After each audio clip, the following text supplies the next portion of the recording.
आहे त्यांना कसं परमनंट करायचं आहे किंवा त्यांना युनिव्हर्सिटीकडनं आपल्याला कसं युनिव्हर्सिटीने फसवलं आहे हे सगळं आपण त्यांच्या टीमवर मांडणार आहे आपण त्यांना. आणि ह्याच्यातून मार्क काढणार आहे साहेब साहेब स्वतः बोलले मी स्वतः लक्षात मार्क काढणार आहे. तर तेव्हा आता एवढे दिवस थांबले तर म्हणा आता 4-8 दिवस चालू द्या, आपण 4 दिवस चालू मागे घेऊ आपण. आता आपण दणका दिलेला आहे. नाही आता झालेला आहे, त्यांना कळलेलं आहे तर हे की फसवणूक झाली हे त्यांना कळलंय आणि फसवणुकीचा आवाज आपण उचललेला आहे. तर आता आपण एवढे दिवस थांबलो होतो ना, तर आता आपण परत काम सुरू करून 8 दिवस थांबायला पाहिजे आणि आपण याच्यात मार्क नक्की करू 120% मार्क.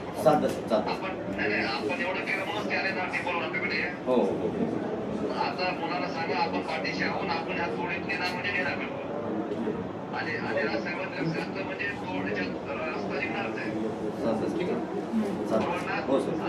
आता समजा फक्त एवढं घ्या त्यांच्याकडून आम्हाला सध्या हा की आम्ही करावीच का म्हणा, पण एकतर आमच्या मुलांना जाऊ दे तुला नाही पाहिजे ते 5 मुलं त्यांनी 5 मिनिटात या 2 मिनिटात ते असं काही केलं नाही पाहिजे म्हणून.